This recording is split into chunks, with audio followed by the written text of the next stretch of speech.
Well, it's for your own good. We heard that a lot when you're growing up, and that's what McDonald's is telling the people of Tacoma, Victoria, Australia. It's for your own good.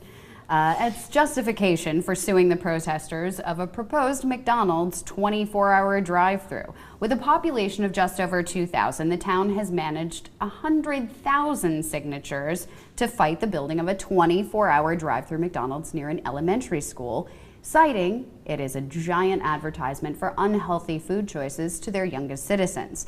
The activist group Burger Off even took the petition to the McDonald's headquarters in Chicago. Not only were they refused a meeting, but representatives from the company wouldn't even touch the petition. And instead of taking the hint, McDonald's, well, they filed a lawsuit against the protesters to keep them away from the construction site.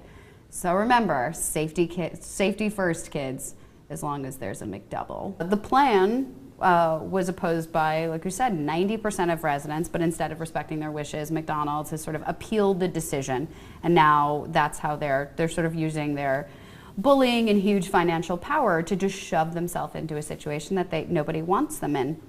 And now there's accounts of supposedly McDonald's, again, this is what they do now, is hiring private security to protect the construction site of this new McDonald's. That's blowing my mind. And like you said earlier, they're also like suing the people, you know, who are objecting to the bill. Okay, so we're not gonna listen to you, instead we're gonna sue you and then hire armed thugs to keep you away from our production. I mean, that's just nuts. It's crazy. You know, they actually, a quote from Gary Moratore, a protester there, was quoted as saying, "They actually told us that they were suing us for our own legal protection. I don't know what that meant, but they seem to think it was a great idea."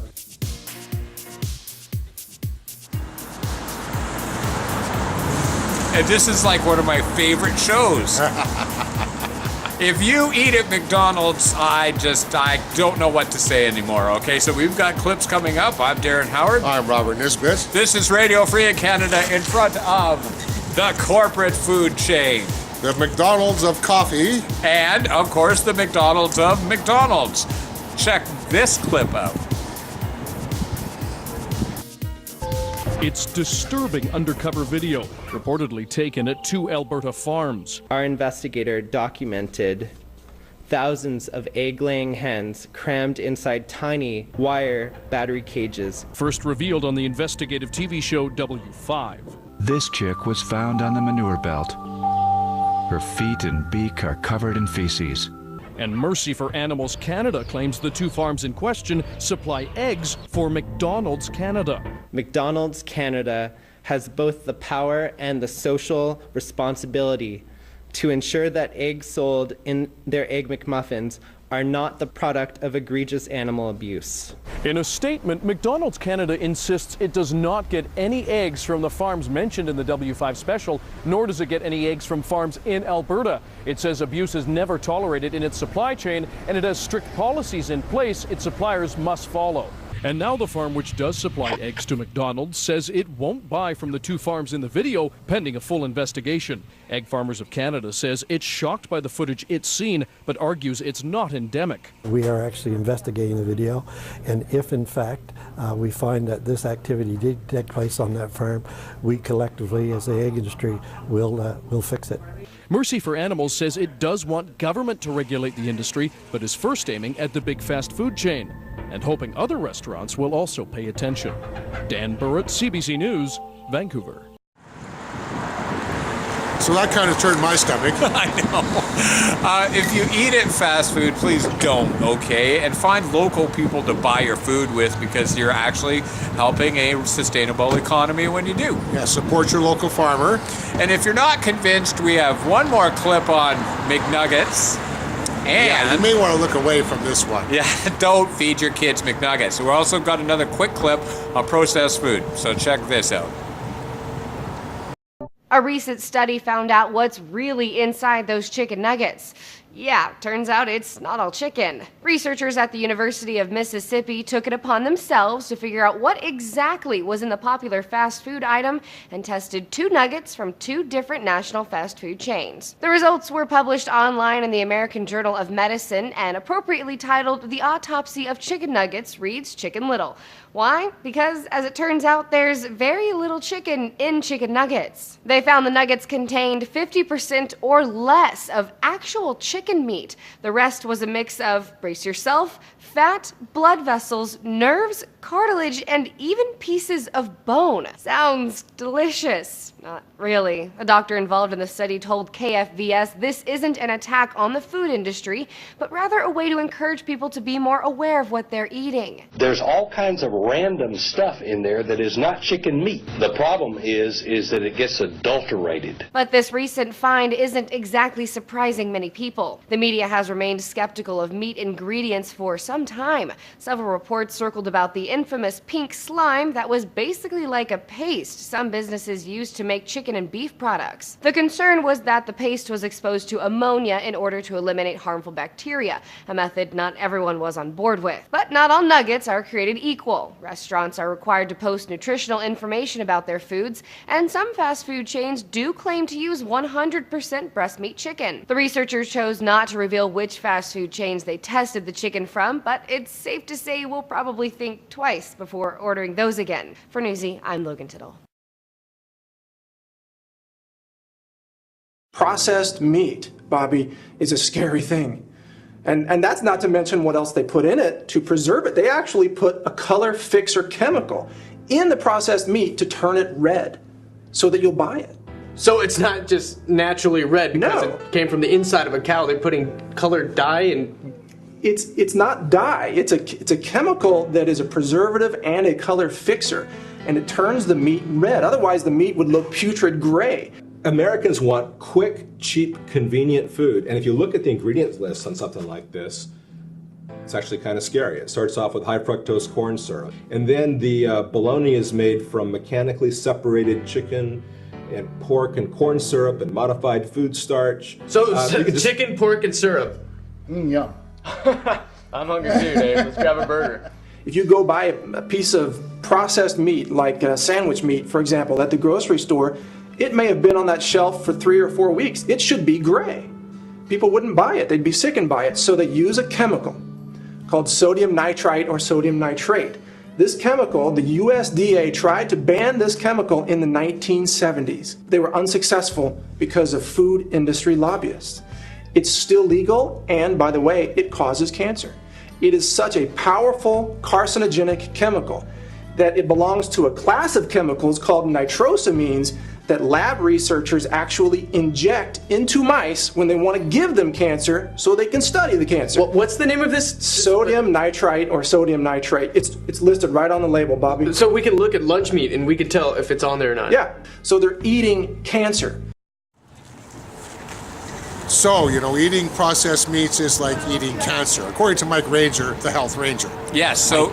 And Adams, sorry. Yeah, that's okay. It's no worries. We're not corporate media. Sorry about our luck.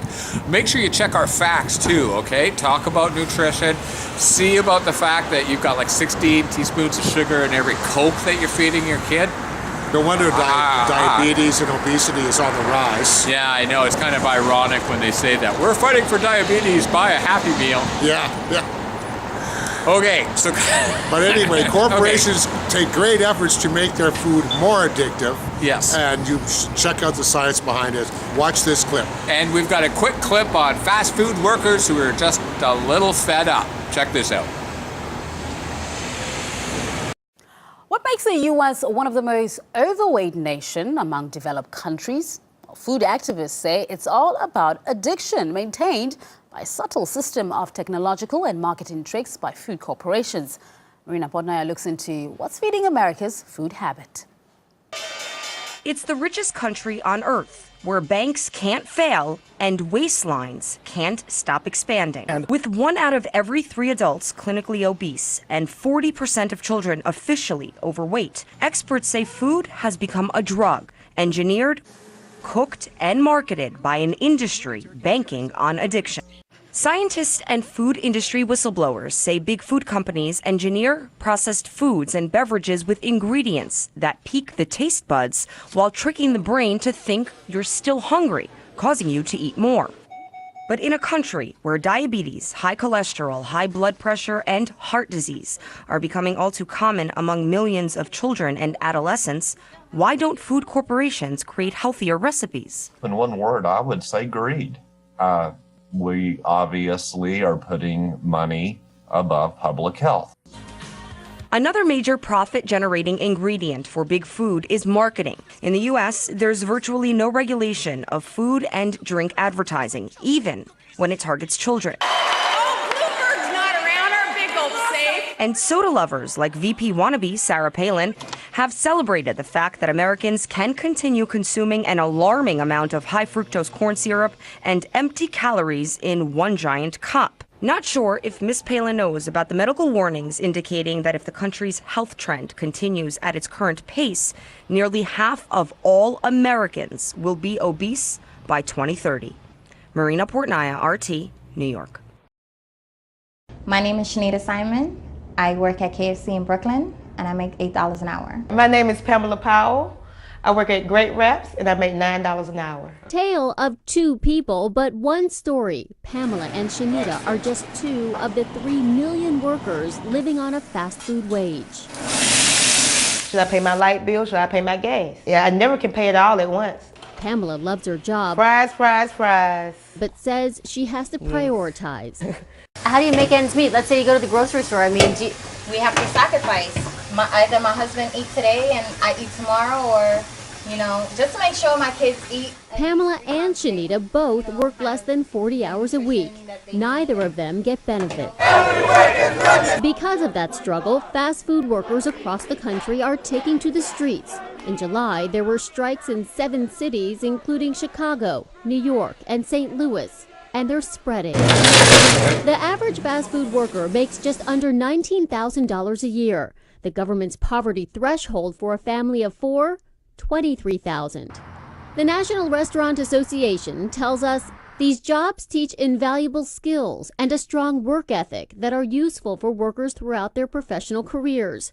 We welcome a debate on fair wages, but it needs to be based on facts. And the facts show that the majority of workers who earn the minimum wage in the United States are not employed in the restaurant industry.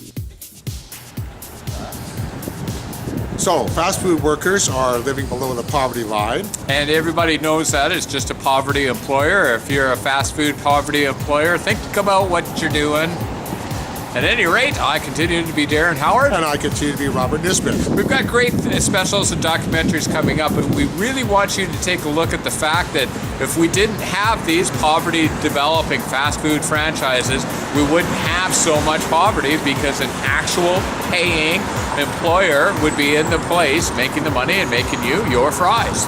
So help us raise the minimum wage, help us raise it to a living wage, and get in touch with your local city councilor.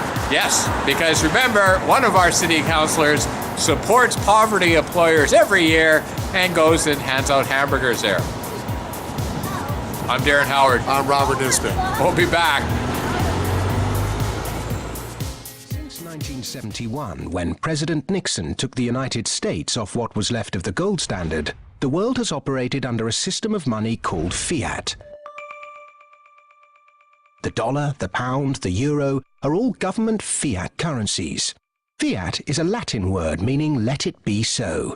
It is the law that this government currency be money.